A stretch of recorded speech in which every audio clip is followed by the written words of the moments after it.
Good morning, viewers. Today I'll take you to Australia to discuss an interesting and unusual spider specimen recently discovered there. Let's get started. Someone might say, a spider found in Australia, so what? Not finding one there would be news. Because in fact, Australia is one of the first countries that comes to mind when we think about something deadly. It has 8 legs, or 8 tentacles, or some other tentacles or other legs. It's venomous, and basically it can kill us.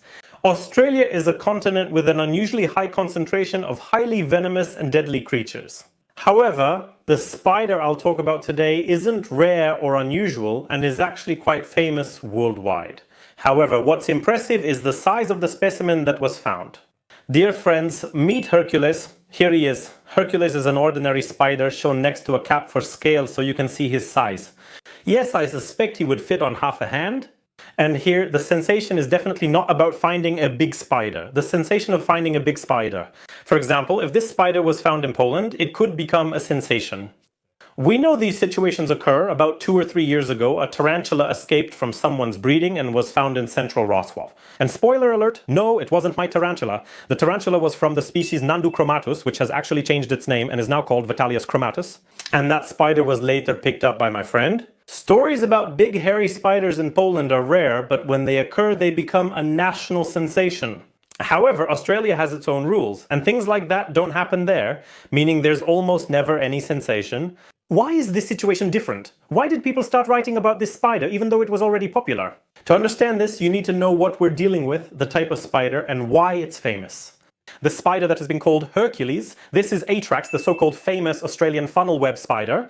Oh, I won't comment today on the accuracy of that term. Or in other words, the Atrax spider, or Atrax robustus, because that's its scientific name, and it's a very famous, very well-known spider. I think that if any of you have ever looked into the topic of spiders or watched a documentary about spiders, it's very likely that you've heard the name Atrax somewhere. And it's quite infamously famous, meaning its fame comes from the fact that it's extremely incredibly venomous, and as far as I know, it's currently the most venomous spider in the world, Australia's most venomous. Simple, right? The spider itself belongs to a family called Atracidae, which includes several dozen species in 3 genera, the genus Atrax, the genus Hadronici, and the genus Illawarra. Every spider in this family is highly venomous. Some are less, some are more, but there are a few species that can actually kill a human, and Atrax is among them. What's more, it's not like it bites you and you die a week later. This spider is so venomous that there's at least one report of a child dying 15 minutes after being bitten. Imagine that! If you had such a spider in your collection, it bites you, and 15 minutes later you're gone. Well, I assume it wouldn't kill an adult like that. Still, 15 minutes. It's amazing such a tiny creature creates such a strong toxin. But by the way, I have a few interesting facts about this toxin here, because I also had to educate myself a bit. Of course, because I'm not, an alpha and omega, so that I would know everything here. The toxin, which is the main component of the venom, and which, unfortunately for us, works very strongly on primates, including humans, has a much weaker effect on other mammals. It's currently called delta hexatoxin. It used to have a different name, and was called delta attractotoxin. That's why we used to die from it, but not anymore. Since the antitoxin, it's fine. Speaking of the antitoxin, there's an interesting fact. The antitoxin made from Atrax venom also works on the venoms of other members of this family. Get this too, that's actually good news for us, because if we're bitten by a Hadronici or another spider from this family, the antitoxin will work. So it's very likely that the antitoxin made from the venom of another species, in this case Atrax, because it's the most commonly used in the whole antitoxin production system, will work on our bodies. So that's pretty cool. Unfortunately for us, the second thing works again. The fact is that the venom of male Atrax spiders is about 6 times, at least that's the information I found. Anyway, it's stronger than the venom of females, and the vast majority of bites are actually from males of this species. Why? Because male Atrax spiders, just like the male tarantulas I have here, when they grow up, when they reach sexual maturity, they start wandering around, and since they live close to humans, sometimes they end up wandering into people's homes. We can find them in swimming pools, garages, and even behind the couch. If we live in Australia, we call a special number on our phone.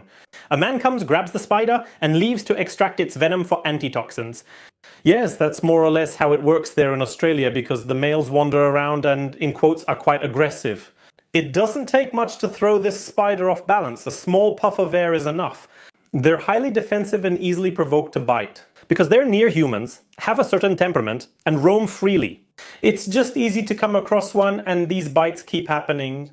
As far as I know, there haven't been any fatal cases recently thanks to the antitoxin. So, regarding Hercules, what's unique about this specific spider specimen, not just the species? Why did it become so famous? And it became famous about 4 to 5 days ago, so around January 4th or 5th, as I'm recording this now.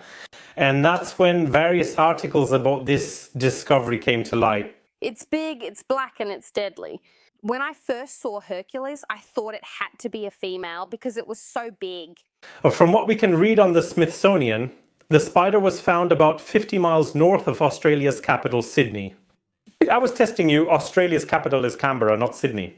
And here we can also read that its leg span is about 8 centimeters, yes, from the tip of one leg to the tip of the other. Some may say, oh my god, sir, 8 centimeters. Which says our house spiders can have a bigger leg span, which is somewhat true. Compared to the last record for this species, which had a 7 centimeter leg span, that's a 1 centimeter difference. That's quite a lot. And this male is almost 1.5 times bigger than an average male of this species. In this species, what's cool is their significant sexual dimorphism. Males are thin and awkward with long legs and small bodies, while females are plump and stocky. Females can reach that size, but males are usually smaller, nasty little runts. And for some of you, this might not be a super exciting or impressive discovery. For me, it kind of is, because then I realize roughly how big these spiders are since I've never dealt with them in real life. It's a fun fact and a great video topic. Now, speaking of breeding Atrax spiders, because, well, you can breed Atrax spiders as such, there are people around the world who do it, and if someone wants to breed an Atrax, first of all, they need to keep in mind that we live in Poland. And in Poland, we have certain regulations regarding animals that are so venomous, and, well, you can't just go, I don't know, to a store and buy an Atrax spider. You won't just find an Atrax spider in any random store in Poland, and you either need to have really good contacts or you have to be really good at searching. Secondly, breeding an Atrax spider in Poland requires meeting conditions set by the Dangerous Conditions Regulation. Thirdly, if we want to buy such an Atrax, we have to be prepared that it won't cost 10 or 20 zlotys. I've only seen Atrax offers twice in my life, each for about 1,000 euros for a juvenile. So that's already 4,500 zlotys for a tiny spider, and what if it dies? So then we're out 4,500 zlotys, so it's not that simple, but fortunately Polish law allows us to keep the corpse. So, for example, the specimens I have there, which are dead and preserved, I also have Phoneutria, which are Brazilian wandering spiders, which are banned alive in Poland, but as dead specimens. They're perfectly legal. Hold on, let me just fix my camera. They're perfectly legal. And I came up with the idea that if I wanted to record a video about Atrax, I'd like to show you a real Atrax right on my hand. Even if it's dried or preserved, it's not possible. I really wrote to different people from Australia. I actually found contacts for people who deal with catching Atrax spiders. This is the phone number you call when you find a spider like that. I got in touch with these people and I wrote to them, I talked to them, and unfortunately in this regard, well actually, unfortunately, Australia is the kind of country where exporting an Atrax in any form, even if I'm not talking about a live specimen but a preserved one, even in the form of jam, is absolutely impossible. If they catch us, we go to jail. That's what people who handle Atrax spiders daily say. I'm not sure how reliable this jail info is, but I'm willing to believe it since the spider is very venomous and dangerous. Honestly, these restrictions aren't surprising. If you're disappointed you can't keep Atrax, I have a substitute for you, though it may not be Atrax or from that family. But it's also a spider that's quite nasty, has pretty strong venom, and in general it's a group of spiders that can, in a way, give us a taste of what Atrax represents. Yeah, I have a tiny spider here in this film canister. It's from the Macrothele genus. Macrothele spiders are closely related to Atrax and share strong venom and a shiny black look. These are spiders commonly found in Europe. There are 2 species, one in Crete and one in Spain, and these spiders act as substitutes for Atrax. They're aggressive and won't be pushed around. And if someone would like to keep one, it's actually not hard to get one at the first available exotic animal fair. And we just have this spider. For now it's just a little one, so it's all good, but when it grows up it'll be a little devil too. That's about it. About Hercules and the Atrax. I hope the topic interested you. And for the curious, the spider I had on my hand, I think some of you recognize it. That's a Caribena versicolor, and it's kind of a little plushie, which I'll talk about soon as well. I'll record a video, and since we've covered the Australian news, it's time for the second part. And the task is to pack this butterfly, which is in a wooden frame, into this box. And you have to do it so it doesn't get damaged along the way. Because for about a week now, you can buy these kinds of wonders, different and unusual ones in display cases in my store. There are butterflies, beetles, Goliaths, other beetles, spiders, and so on and so on. I'll leave a link to the store in the video description so you can check it out. This butterfly is one of the latest orders for Mr. Adam. If you're watching, Mr. Adam, my warmest regards. There's no point in speculating. Let's get to work. The first step is preparing the box. It's basically already prepped, and it's what's called a recycled box. That means I don't usually buy a lot of new boxes. I just take advantage of the fact that if something comes to me in a box like this, I can use it. It's interesting because this is the first time I've seen a box close in such a funny way. And this box is pre-filled with these kinds of fillers. So here are these air cushions. We put them in there. So we do this. Then this goes in as well. And now an important thing is to wrap the butterfly. We wrap the butterfly in bubble wrap, of course. So we do it like this. Ooh.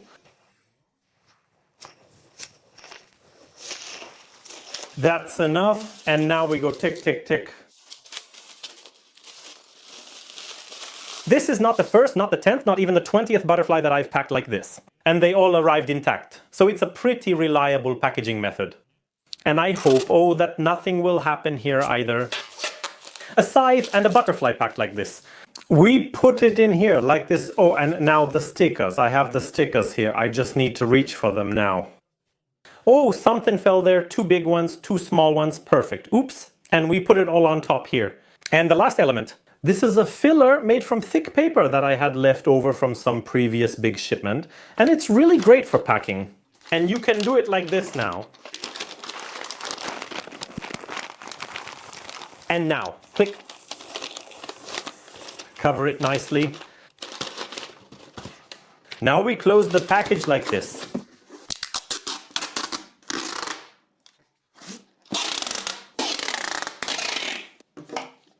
Now the package is ready to be sent in the parcel locker.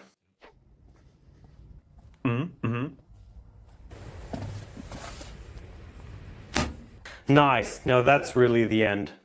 Thank you for watching. Tell me what you thought about the packing, Atrax, the news, etc. See you in the next video. Hey, I finished recording, but just remembered an interesting fact, so I'll record it for you.